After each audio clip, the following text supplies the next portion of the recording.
Assalamualaikum warahmatullahi wabarakatuh. Apa kabar kawan-kawan sekalian? Jumpa lagi bersama saya di video pembelajaran fisika. Jadi, pada video kali ini kita akan melanjutkan pembahasan terkait tentang materi analisis numerik. Oke. Pada kali ini kita akan membahas secara singkat mengenai salah satu jenis metode numerik yang akan kita gunakan untuk menyelesaikan beberapa persoalan-persoalan terkait fisika. Salah satu metode yang akan kita pelajari yakni adalah metode interpolasi Newton. Untuk metode-metode lainnya kayak metode bagi dua, posisi palsu, Newton-Raphson, sekant, dan lain sebagainya, kalian bisa melihat di video-video sebelumnya. Baik, untuk interpolasi Newton ini adalah kita perlu memahami terlebih dahulu apa sebenarnya interpolasi. Oke. Jadi misalkan kita memiliki suatu tabel yang berisikan data-data hasil pengukuran, yakni Y adalah fungsi dari X. Oke, di mana nilai X-nya itu merupakan data ke berapa yang letaknya antara X0 hingga dengan Xn, di mana X0 itu adalah data awalnya dan Xn itu adalah data terakhirnya. Sehingga kita bisa menuliskan persamaan penjelasan matematis sederhana itu dia dalam bentuk seperti ini. Y sama dengan fungsi dari X, di mana nilai X-nya itu berada pada rentan X0 sampai dengan Xn. Jadi, misalkan kita memiliki 3 buah data, maka kita peroleh X0, X1, dan X2. Baik. Untuk interpolasi adalah kita ingin mencari berapakah nilai Y untuk setiap nilai X yang mungkin. Artinya apa? Artinya adalah kita ingin menentukan berapakah nilai Y-nya apabila nilai X-nya berada pada rentang berikut. Oke, misalkan kita memiliki suatu data X0-nya itu 1, X1-nya 2, dan X2-nya itu 3. Misalkan kita ingin mencari berapa nilai X 2,5. Nah, dia kan tidak ada di dalam tabel. Oleh karenanya kita bisa menggunakan teknik interpolasi. Sebelum kita masuk ke interpolasi Newton, maka terdapat beberapa hal yang harus kita pahami terlebih dahulu. Yang pertama itu ada yang kita kenal sebagai beda maju atau forward difference. Beda itu merupakan selisih dari dua data terdekat. Misalkan kita memiliki sekumpulan data mulai dari Y0, Y1, Y2 hingga dengan Yn. Maka kita bisa mencari beda untuk data ke-0, yakni Y1 kurang Y0, itu adalah delta Y0. Kemudian untuk mendapatkan delta Y1 berarti Y2 dikurang Y1, untuk delta Y2 adalah Y3 dikurang Y2. Maka secara umum untuk delta Y ke N kurang 1 itu merupakan Yn dikurang Yn kurang 1. Misalkan kita ingin mencari delta Y7, berarti delta Y7 sama dengan Y8 dikurang dengan Y7, seperti itu. Kemudian begini cara kita menuliskan beda maju atau forward difference dalam bentuk tabel. Oke. Misalkan di sini kita memiliki sekumpulan data X dan Y. X-nya itu mulai dari X0 sampai dengan X6.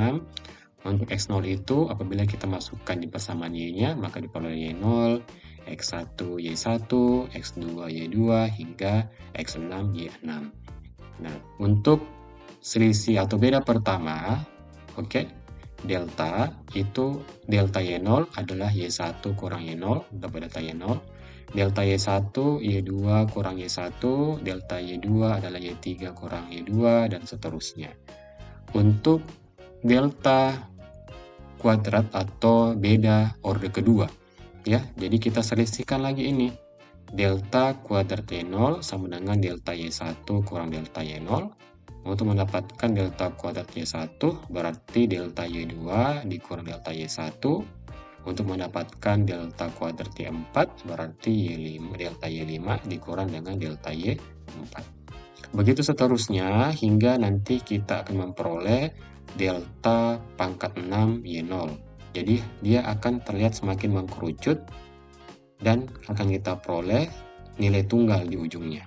Nah, jadi perhitungan bedanya akan berakhir di sini pada saat kita hanya memperoleh satu buah jenis nilai beda. Untuk kasus ini adalah pada saat kita menyelisihkan sebanyak 6 kali. Oke. Nah, selanjutnya kita masuk ke beda mundur atau backward differences. Nah, sama ya, beda itu selisih dua data terdekat. Untuk beda mundur, kita tidak mulai dari delta Y0, tapi kita mulai dari, maaf ya, bukan delta tapi nabla. Nabla Y1, yaitu Y1 kurang Y0. Nabla Y2 adalah Y2 kurang Y1. Nabla Y3 adalah Y3 kurang Y2, atau secara umum dapat dituliskan ke dalam bentuk nabla Yn sama dengan Yn dikurang Yn kurang 1. Jadi kalau kita ingin mencari berapa nabla data ke-7, berarti nabla Y7 sama dengan Y7 dikurang dengan Y6. Seperti itu. Nah, ini merupakan penampakan tabel apabila kita mengerjakan beda mundur atau backward differences. Oke, jelas ya. Untuk mendapatkan delta Y1, berarti Y1 kurang Y0. Nabla ya, nabla Y2 itu Y2 kurang Y1, nabla Y3 adalah Y3 kurang Y2, dan seterusnya, hingga kita peroleh nanti di ujungnya hanya satu buah nilai. Dalam kasus ini, itu adalah perhitungan nabla ke-6 atau nabla order 6. Nah, sekarang bagaimana itu interpolasi Newton? Oke, jadi itu tadi merupakan pengantar dari interpolasi. Nah, sekarang kita masuk ke interpolasi Newtonnya. Awalnya sama, kita diberikan data hasil pengukuran, yaitu Y sebagai fungsi dari X, yang dimana nilainya itu tergantung nilai X yang diberikan. Dimana nilai X itu berada pada rentan X0 sampai dengan Xn. Nah, di sini kita bisa melihat ya, Xi sama dengan X0 ditambah IH. Ya, dimana X0 itu merupakan data awal, Xi itu adalah data ke I, dimana itu mulai dari 0, 1, 2, 3 sampai dengan N. Dan H itu adalah bedanya. Oke, selisih antara data kedua X1 dengan data awal X0. Nah, artinya apa? Artinya misalkan kita ingin mencari X2 ya. X2 berarti X0 tambah 2H. Itu kenapa ada 2H? Karena kita loncat dua kali. X0 ke X1 itu H, X1 ke X2 itu H, berarti 2H. Maka jarak antara X0 ke X2 itu adalah X2 sama dengan X0 ditambah 2 kali H, di mana H itu adalah beda antara data data kedua dengan data yang pertama, seperti itu.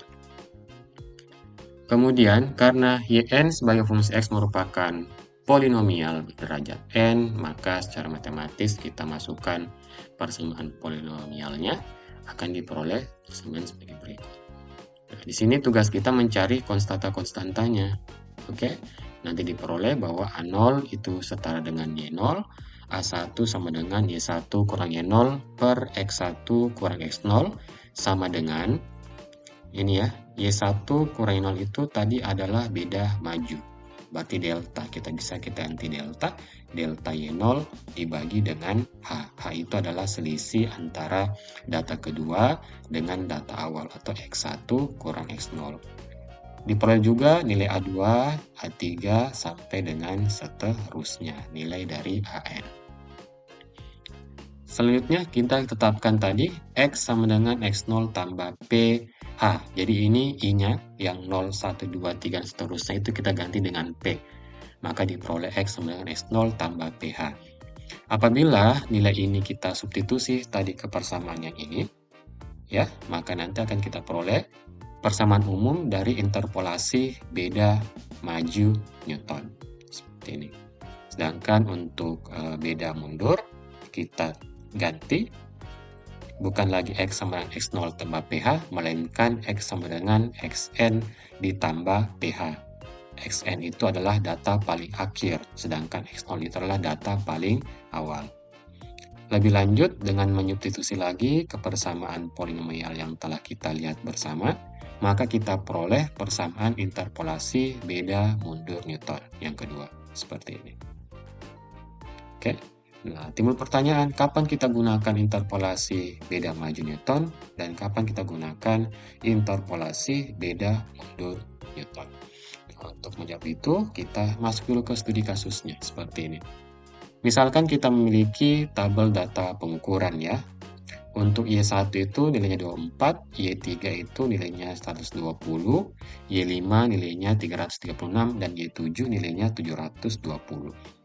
Nah, kadangkala dengan menggunakan 4 data ini, kita bisa memprediksi berapakah nilai Y ke 8, atau nilai Y ke 2, nilai Y ke 3,5. Yang penting dia berkesesuaian dengan tabel data pengukuran yang telah kita dapatkan, seperti itu. Untuk kasus ini kita disuruh mencari berapakah nilai dari Y8-nya, seperti itu. Maka kita buat terlebih dahulu tabel beda apa ini? Ayo. Beda mundur. Oke, kita pakai tabel beda mundur. Jadi untuk X1 24, X3 120, X5 336, X7 720. Ya. Ini berkesesuaian 720, 336, 120, dan 24. Untuk X-nya 1 itu adalah 24. X-nya 3 itu 120. Nah, sekarang kita cari selisihnya. Oke. 120 kurang 24 dapat 96, 336 kurang 120 dapat 216, dan 720 kurang 336 itu dapat 38. Kita selisihkan lagi, 216 kurang 96 itu dapat 192, 384 kurang 216 dapat 480, dan selisih terakhir 480 kurang 192 kita dapat 384. Nah, jadi perhitungan kita berakhir pada saat kita telah menemukan satu nilai tunggal, yakni 384. Nah, lebih lanjut, kita tentukan H-nya. Oke, H itu adalah selisih dari data kedua dengan data awal. Kita lihat ini 1, 3, 5, 7. 3 dikurang 1 dapat 2, 5 dikurang 3 dapat 2, 7 kurang 5 dapat 2. Oke, itulah kita kenapa memperoleh angka 2 di sini. Sedangkan P-nya itu adalah kita gunakan persamaan yang tadi. Oke, X0 dikurang Xn dibagi dengan 2. Ya, karena data akhir kita itu adalah X7, berarti dia 7 di sini. 7. Coba kalau kita X9, maka dia bukan lagi 7, tapi dia bernilai 9. Jelas ya? Nah, untuk X-nya itu adalah nilai X yang ingin kita cari. Dia di mana? Oke? Nah, karena kita ingin mencari X-nya 8, X yang ke-8 berarti X-nya kita ganti 8. 8 dikurang 7 dibagi 2 dapat 1/2 atau 0,5. Nah, di sini kita gunakan interpolasi beda mundur Newton. Kenapa? Karena data yang ingin kita cari itu dia berada di ujung atau sekitar akhir igual. Apabila kita ingin mencari Y1,2, berarti kita menggunakan beda maju Newton. Oke, kita gunakan beda maju Newton karena data yang kita cari berada di awal-awal tabel, seperti itu. Nah, kita tulis ulang kembali persamaan beda mundur Newtonnya, seperti ini. Yn-nya itu adalah nilai Y untuk N ke-7, ya. X7 itu 720. Nah, ditambah P itu adalah nilai yang kita peroleh dari sini. 8 kurang 7, 1/2, yakni 0,5. Kita kali dengan delta Yn. Oke, delta Yn, jelas ya, yakni 384. Nah, 384 kita kalikan dengan 0,5 atau 1/2, maka kita peroleh nilai 192. Selanjutnya, kita gunakan P ditambah P tambah 1 dibagi 2 faktorial dikali dengan nabla kuadrat YN, berarti order yang kedua. Ini kan order yang pertama. Ini yang pertama, ini yang kedua. Jadi yang kedua itu adalah sebesar 480. Nah, P-nya 1/2 ditambah 1/2 ditambah 1, dan 3/2 dibagi dengan 2 faktorial.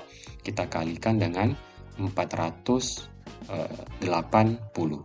Maka kita peroleh hasil sebesar 180. Begitu seterusnya, maka nanti kita peroleh bahwa nilai apabila X-nya itu Y-nya adalah ke-8, maka kita peroleh nilainya itu sebesar 1212. Seperti itu. Contoh yang lain, di sini kita diberikan tabel adalah nilai sin dari X tertentu 15, 20, sampai dengan 40. Untuk sin 15 itu diperoleh nilainya 0,25 sekian, sin 40 nilainya 0,64 sekian. Di sini kita ingin ditantang mencari berapakah nilai sin 38. Oke. Yang pertama kita lihat sin 38, berarti dia berada di akhir-akhir tabel. Maka kita gunakan interpolasi beda mundur. Ini tabelnya. Oke. Jelas ya, simple. Kemudian kita tentukan P-nya. X kurang XN dibagi H. Oke. X itu adalah nilai sin yang ingin kita cari. Pada soalnya itu dia minta sin 38. Ya. Kemudian XN-nya itu adalah nilai X paling akhir, itu adalah 40. Seperti ini. Kemudian H itu adalah selisih antar data terdekat. Nah, 20 kurang 15 itu 5. 25 kurang 20 itu dapat 5. Jadi semua seragam ya, 5. Sehingga kita peroleh nilai P-nya adalah sebesar minus 0,4. Langkah selanjutnya kita tinggal memasukkan ke persamaan beda mundur Newton. Seperti ini. Kita lihat Y38, kita masukkan YN-nya dulu 0,6427876 dari sini. Jadi kita kerja dari sini ke atas. Oke. Kemudian untuk yang pertama P ditambah nabla YN. P-nya itu adalah minus 0,4. Kita dapat di sini. Nabla YN berarti beda yang pertama ini 0,06921112 ditambah min 0,4 kali minus 0,4 tambah 1 per 2 faktorial dikali beda orde kedua. Orde kedua berarti ini minus 0,004362. Jadi kita kerjakan dari ujung bawah ke atas. Seperti itu. Oke, apabila kita teruskan, maka nanti kita peroleh hasil akhir bahwa nilai dari sin 38 apabila kita menggunakan teknik interpolasi, yakni sebesar 0,61566614. Kali ini sesuai dengan nilai eksak apabila kita mencari nilai dari sin 38 sekitar 0,615 sekian. Baik, kalau begitu sekian pembahasan singkat mengenai interpolasi Newton yang terdiri atas interpolasi beda maju Newton dan interpolasi beda mundur Newton. Apabila kalian memiliki pertanyaan, silakan tuliskan di kolom komentar. Sekian dari saya, terima kasih, semoga video ini bermanfaat. Assalamualaikum warahmatullahi wabarakatuh.